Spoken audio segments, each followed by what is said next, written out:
आतापर्यंत नारायण सुर्व्यांच्या 4 कविता आपण पाहिलेल्या आहेत. या 4 कवितांमध्ये पहिली कविता 2 दिवस, नंतर माझी आई, गिरणीची लावणी आणि पोस्टर ही चौथी कविता आपण पाहिली. आता यानंतर 5वी आणि शेवटची कविता, ती म्हणजे नेहरू गेले त्यावेळीची गोष्ट. ही कविता पूर्ण झाल्यानंतर नारायण सुर्व्यांच्या कवितेविषयीची जी टिपणं आहेत ही टिपणं मी ग्रुपवर टाकेन, ती तुम्ही उतरून काढा. आता तुमच्या लक्षात येईल ते म्हणजे नारायण सुर्व्यांच्या कवितेची शीर्षकं म्हणजे नावं सुद्धा किती विचित्र आहेत. नेहरू गेले त्यावेळीची गोष्ट म्हणजे काय? एखादा मोठा पुढारी किंवा एखादी व्यक्ती ज्यावेळी निधन पावते तेव्हा तिचे पडसाद जसे राजकीय जीवनात पडतात तसेच सामाजिक आणि व्यक्तीच्या वैयक्तिक जीवनात सुद्धा पडतात. आधी ही कविता बघूया आणि नंतर ह्या कवितेवरती अधिक भाष्य करूया.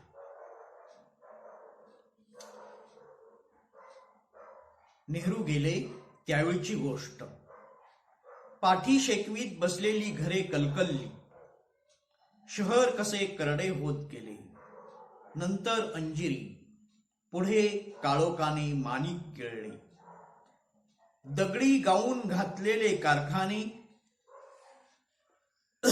चिरूट शिलगावीत विचारात बुडाले. नंतर ओलेच खमीस खांद्यावर टाकून खोराड्याकडे वळले.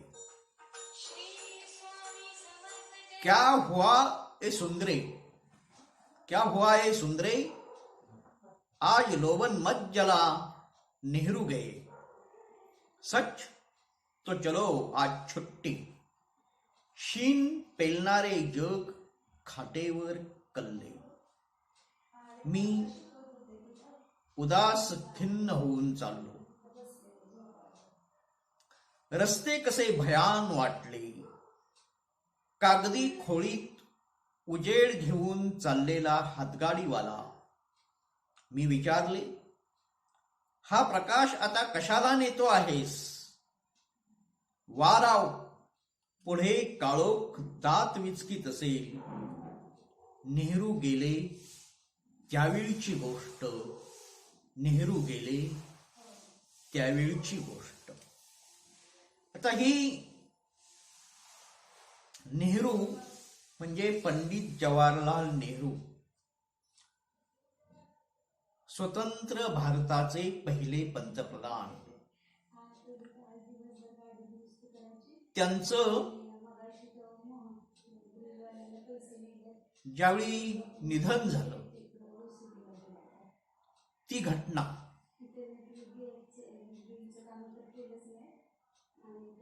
या घटनेचा राजकीय जीवनावरती जसा परिणाम झालेला आहे तसाच सामाजिक आणि गोरगरिबांच्या वैयक्तिक जीवनावर सुद्धा परिणाम झालेला आहे. आता तुमच्या मनामध्ये असा प्रश्न आला असेल की राजकीय जीवनावरती एक ठीक आहे, पण गोरगरिबांच्या वैयक्तिक जीवनावरती काय परिणाम होणार आहे? तर गोरगरिबांच्या वैयक्तिक जीवनावरती या घटनेचा परिणाम असा होतो तो म्हणजे ज्यावेळी हा राजकीय दुखवटा जाहीर केला जातो त्यावेळी त्या दुखवट्याचे परिणाम हे सामान्य माणसांच्या जीवनावरती सुद्धा होतात. उदाहरणार्थ,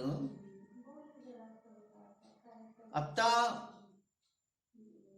ह्या कोरोना नावाचा जो विषाणू जगभर पसरला आणि भारतात सुद्धा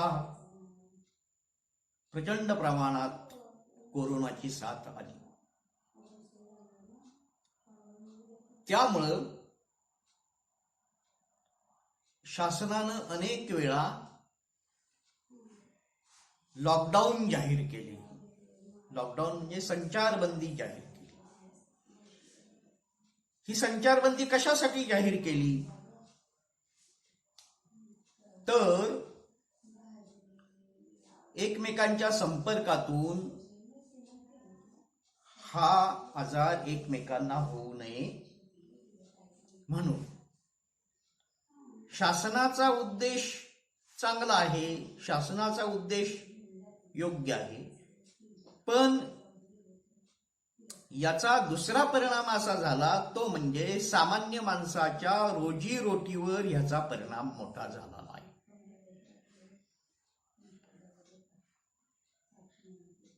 सार्वजनिक वाहतूक बंद झाली,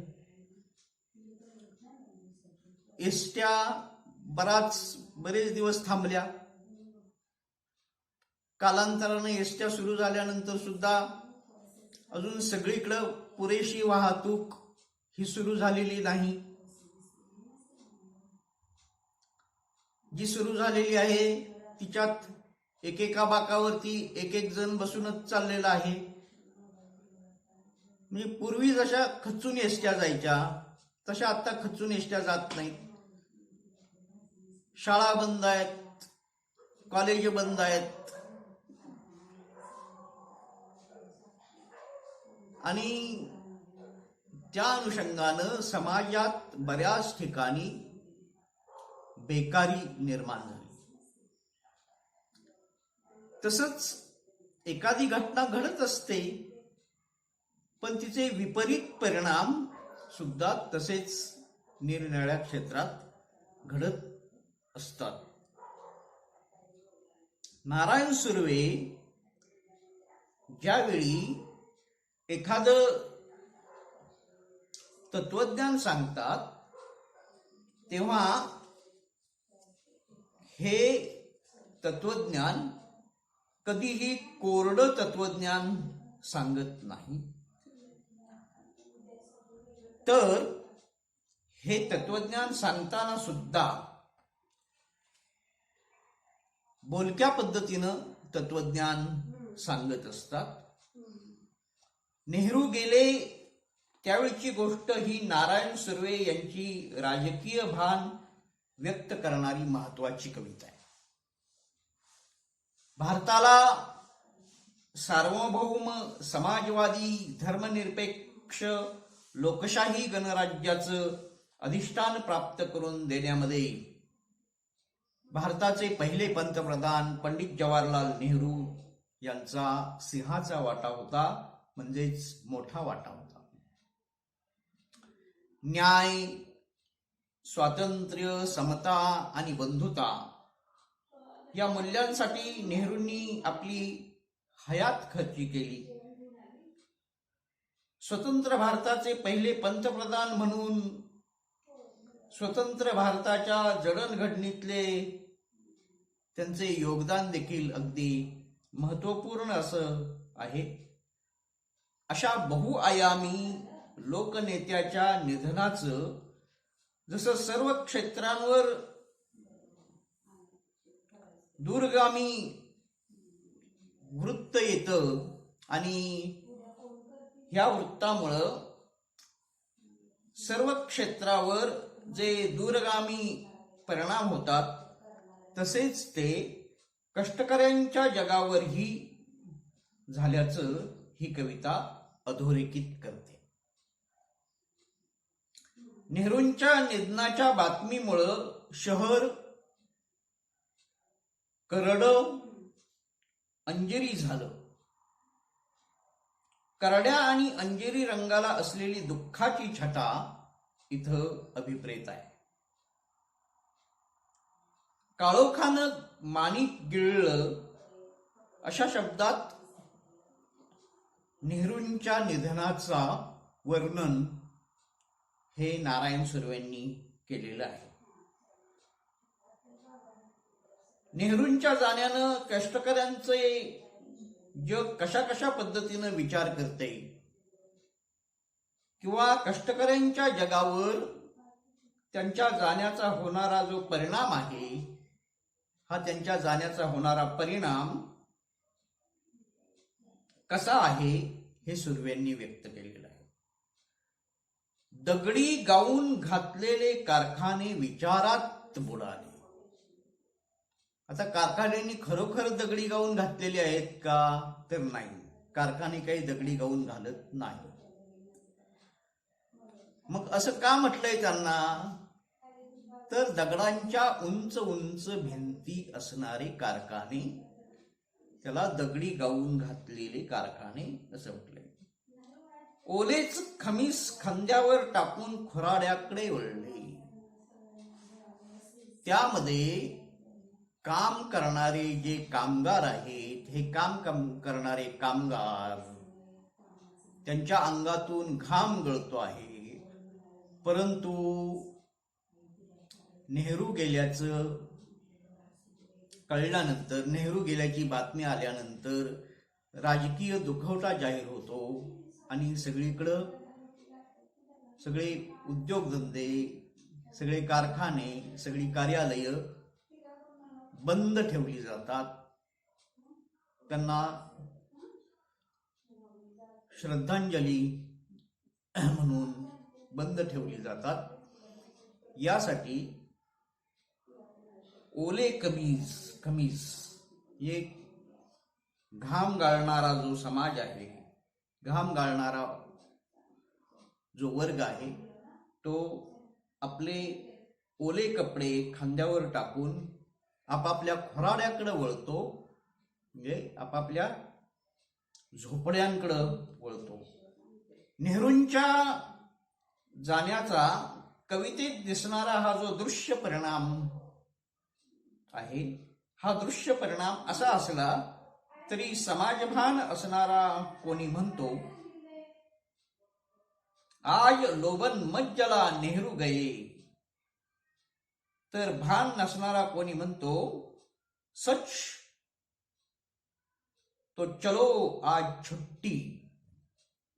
कवितेच्या नायकाला रस्ते भयान वाटतात आणि त्याच रस्त्यावरून कागदी खोळीत स्वतःपुरता उजेड घेऊन जाणाऱ्या कष्टकरी वर्गातल्या साध्या हातगाडीवाल्याला हा प्रकाश आता कशाला नेतो आहेस असा प्रश्न कवी विचारताना दिसतो. हा प्रकाश म्हणजे काय आहे? हा प्रकाश म्हणजे आशावाद आहे. आणि याबद्दलचं हातगाडीवाल्याचं जे काही उत्तर आहे ते वेगळंच आहे. तो म्हणतो की पुढे काळोख दात विचकीत असेल, त्यांच्यापुरतं त्याच्या सोयीचं असलेलं हे उत्तर नारायण सुर्वे यांनी मोठ्या मार्मिकपणे नेहरूंच्या निधनानंतरच्या परिस्थितीशी जोडून घेतलेलं आहे. आणि त्यामुळं या कवितेच्या अर्थाची परिमाणं बदलून जातात. देशाच्या व्यापक पटावर प्रभाव टाकून जाणारं, देशाच्या लोकशाहीचा गाभा धर्मनिरपेक्ष राहील याची काळजी वाहणारं आणि त्यामुळं देशाला निर्णायक दिशा देणारं देशव्यापी नेतृत्व आपल्यातून निघून जातं. त्यावेळी त्याचे दूरगामी परिणाम देशाच्या सर्वच क्षेत्रावर होतात. हे सुर्वे या कवितेतून सूचित करताना दिसतात. या कवितेमध्ये आहे ती बऱ्याच अंशी सूचकता आहे. आणि ही कविता सूचकतेच्या अनुषंगानच आपल्याला समजून घ्यावी लागते. मी आरंभी म्हटल्याप्रमाणे या कवितेत सुद्धा एक प्रकारचं तत्वज्ञान आलेलं आहे. पण हे तत्वज्ञान सांगण्यासाठी नारायण सुर्व्यांनी अनुभवाच्या पातळीवरती काहीतरी घडलेल्या घटनेची जोड घेतलेली आहे. आणि त्यामुळं ही जी घटना प्रधानता आहे, ही घटना प्रधानता आणि या घटना प्रधानतेच्या अनुषंगानं मार्क्सवादी जाणीव जी आहे, ही मार्क्सवादी जाणीव नारायण सुर्व्यांच्या कवितेत येते. नेहरू गेले त्यावेळची गोष्ट ही देखील अशीच एक घटनाप्रधान कविता आहे. ही कविता भावनाप्रधान नसून घटनाप्रधान आहे. आणि या कवितेत एका घटनेच्या अनुषंगानं बाकी सगळ्या घटना घडत जातात. मुख्य घटना काय आहे? मुख्य घटना नेहरूंचा मृत्यू, पंडित जवाहरलाल नेहरूंचा मृत्यू ही मुख्य घटना आहे. नेहरूंचा मृत्यू ही एक घटना आहे. आणि ही घटना आणि ह्या घटनेचे वेगवेगळ्या सांस्कृतिक वातावरणातील भिन्न भिन्न पडसाद इथं व्यक्त होतात. नेहरूंचा मृत्यू म्हणजे राजकीय क्षेत्रातील एका व्यक्तीचा मृत्यू. त्यामुळं त्या व्यक्तीसंबंधी दुखवटा व्यक्त करण्यासाठी देशातील संपूर्ण व्यवहार बंद ठेवले जातात. तेव्हा वेश्या व्यवसाय करणाऱ्या वेश्यांनाही वाटतं आपण आज आपला व्यवसाय सुरू ठेवणं काही योग्य नाही. आज आपल्या धंद्याला सुट्टी द्यावी आणि नेहरूंच्या मृत्यूबद्दल देशदुःख करीत असताना आपणही त्यांना श्रद्धांजली वाहावी. म्हणून या कवितेची सुरुवातच अशी होते की पाठ शेकवीत बसलेली घरे कलकलली. पाठ शेकवीत बसलेली घरे म्हणजेच ही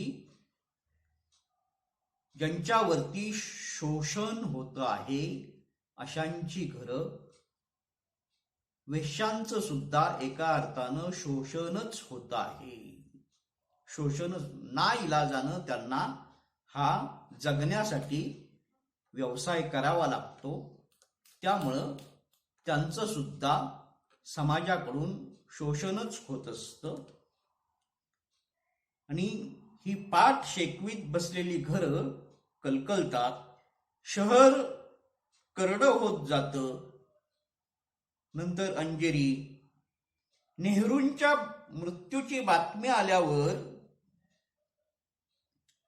ह्या बातमीचे वेश्या जगतातले हे पडसाद आहेत. आणि मग त्यातून येणारी खिन्नता आणि उदासीनतेचे सूक्ष्म भाव इथं व्यक्त झालेले आहेत. त्यापुढे जे काही वर्णन येतं त्यातून ही उदासीनता अधिक गडद होत जाते. या पार्श्वभूमीवरच दोन वेश्यांचा जो संवाद येतो त्या संवादातून एक प्रकारचा ताण आपल्या प्रत्ययाला येतो. तो म्हणजे काय? क्या हुआ है सुंदरे आज लोबन मत जला नेहरू गए, सच तो चलो आज छुट्टी शीन पेलणारे जग खाटेवर कल्ले. शीन घालवण्यासाठी येणाऱ्यांचा शीन पेलणारं हे जग आहे. हे जग फक्त शीन पेलत राहतं. या जगाला शीन घालवायला जागाच नाही. ह्या वेश्या जो व्यवसाय करतात त्यात सांकेतिकता आहे. आज लोबन मज्जला. लोबन म्हणजे ऊद. असे ती जेव्हा सांगते तेव्हा लोभन्मज्जला म्हणजे प्रत्यक्ष ऊद जाळू नकोस असा अर्थ नसून ती रोज आपल्या चारित्र्याचा जो ऊद जाळते आहे, तिचं जे शरीर जाळते आहे, तिचं चारित्र्य जाळतं आहे, ह्या चारित्र्य जाळण्याशी संबंधित आहे. मध्यमवर्गीय लोकांना साप्ताहिक सुट्टी असते. एखादी राजकीय वगैरे काही अनिष्ट घटना घडली तर त्याबद्दल सुट्टी असते. पण या वेश्यांनी सुट्टी कधी घ्यायची? या वेश्यांना मात्र सुट्टी घेता येत नाही. म्हणून हे जग देखील या नेहरूंच्या मृत्यूबद्दल सुट्टी घ्यायचं ठरवतं. अशा प्रकारचा एक प्रकारचा विलक्षण ताण हा या